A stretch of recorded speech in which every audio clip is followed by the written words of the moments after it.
a menos del 2% de la población. ¿Posibilidad de hacer viable una reforma de estas características? Nula. Entonces, si uno no tiene la capacidad de transformar estos temas de agenda pública en algo relevante, en el fondo para la gente, para lo que habla la gente, para los medios de comunicación, para lo que uno entiende en el fondo como temas de prioridad país, es muy poco probable que se puedan aprobar este tipo de iniciativas. Entonces, si hay un patrón común, es la capacidad de poner los temas en la agenda pública. De actores en el fondo que estén comprometidos con aquello, que tengan capacidad de incidir en esa agenda pública. Si no, muy difícil. Muy difícil. A ver. Y cuando tú estabas hablando ahora te estabas refiriendo a los medios, en el ejemplo que estaba dando recién sobre la movilización que hubo de los estudiantes, y mencionaste a los medios, mencionaste a los estudiantes, si tú, desde la perspectiva de las Express, si tú tienes que pensar en actores importantes que están interviniendo, ¿no? Y pensando así como también en términos como de receta, digamos, ¿qué es lo que habría que observar con respecto a actores relevantes que estén interviniendo? Cuando tú hablabas de que hay que buscar alianza, ¿cuáles serían los primeros 5 actores, por ejemplo, que se te ocurrirían? O si tuviéramos que usar lo que usa el PNUD, que es un poderobarómetro, entonces coloca y hace encuestas para ver cuáles son los 10 o 12 actores más relevantes. Desde tu perspectiva, ¿cuáles serían los 4, 5, 6, no sé, los actores que son más importantes para lograr sacar proyectos adelante?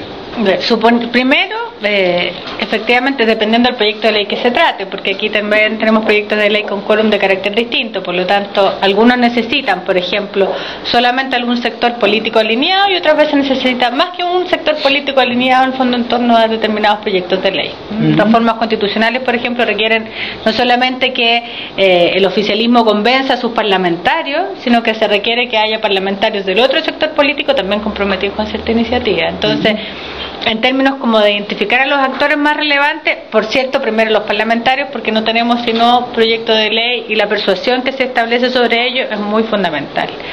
Segundo, dependiendo del proyecto de ley que se trate, tener al actor o stakeholders involucrado principal en la dinámica o en la discusión del proyecto de ley. Si estamos hablando, por ejemplo, un ejemplo hipotético, reforma a la institucionalidad de salud, lo mínimo que tenemos que tener es a los gremios de la salud involucrados probablemente en la discusión de este proyecto de ley, porque si no esto puede transformarse en una cosa súper compleja. Yo creo que no hay que obviar en serio el poder que tienen los medios de comunicación para establecer agenda pública. Los medios de comunicación tienen la posibilidad efectivamente y claro, hay otros actores que pueden incidir, pero de alguna manera los medios de comunicación tienen la posibilidad de establecer agenda pública y establecer en el fondo las prioridades sobre las cuales se discute esa agenda pública. Entonces, la posibilidad de incidir efectivamente en los medios de comunicación para poder transmitir determinados mensajes es súper relevante. Yo diría que esos son los actores fundamentales.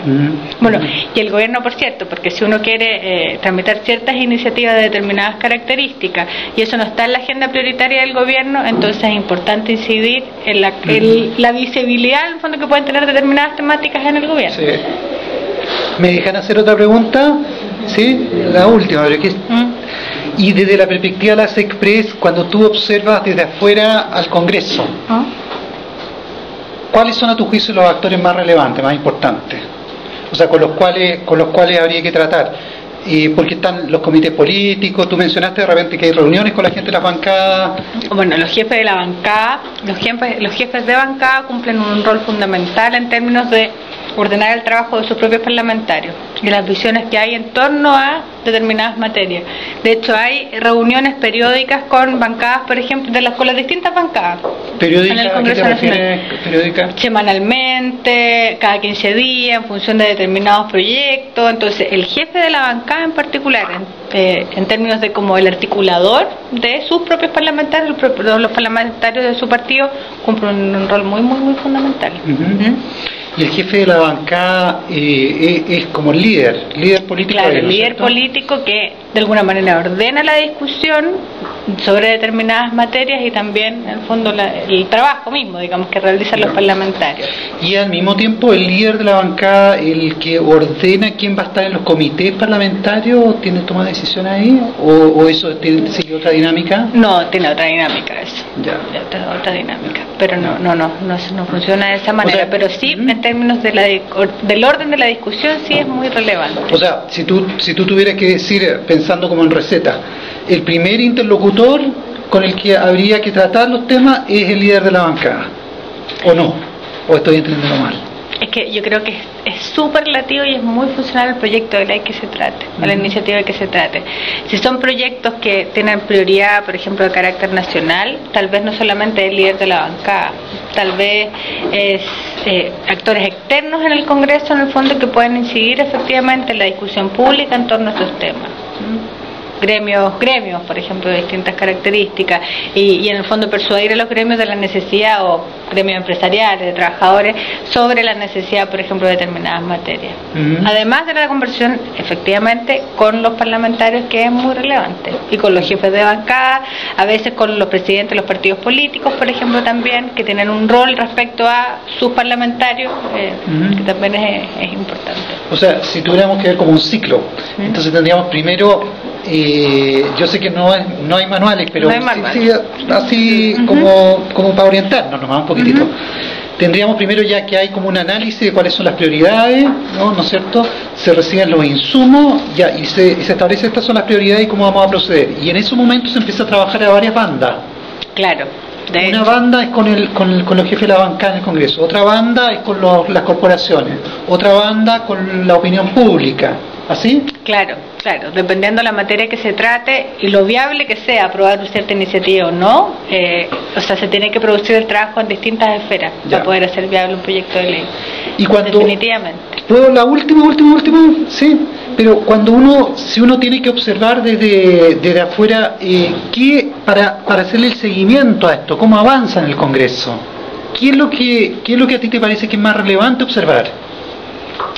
¿Sobre un proyecto de ley en particular o sobre el trabajo legislativo en su conjunto? Un proyecto de ley en particular. Si hay una prioridad, ¿qué es lo que hay que estar observando, siguiendo? O sea, para que no se vaya a la mano. En términos de secuencial y de orden, primero, ¿cuál es el origen de la iniciativa sobre la cual estamos discutiendo? Hay muchas veces, por ejemplo, que existe un ejemplo, la moción parlamentaria que se presentó para la ley de acceso a la información pública fue en definitiva una moción presentada por un parlamentario de la derecha, Bernal Larraín. Sin embargo, se estableció como una parte de la agenda legislativa prioritaria del gobierno, en el sentido que había también, finalmente un fallo de la Corte Internacional de Derechos Humanos que establecía que Chile tenía que generar legislación en torno a esa materia en particular, y que no se estaban garantizando suficientemente, pese a que estaban en la Constitución, no se estaban garantizando suficientemente los derechos de acceso a la información. Entonces lo que hace el gobierno es establecer como prioridad, y finalmente entonces se le da prioridad a este proyecto de ley en particular, que no se origina en mensaje, se origina en moción, pero dado este contexto era muy relevante tener que impulsarlo. Entonces eso primero, para poder estudiar cómo en el fondo se originan, es saber cuál es el origen, no quedarnos solamente, es una moción, el gobierno la presentaba y lo apoyó y le dio urgencia. O sea, hay que saber cuál es la historia y la ley, en definitiva, por qué se le da urgencia, cómo se discute.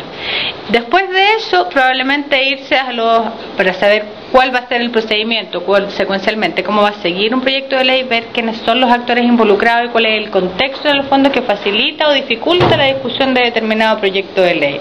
Cuáles son, por ejemplo, ustedes que están trabajando en las comisiones, cuál es el orden de prioridad que se establece para la discusión de los proyectos en comisiones. Eso no es trivial.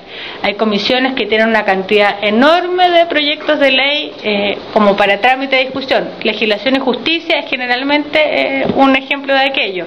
A veces ese tipo de carga al interior de las comisiones hace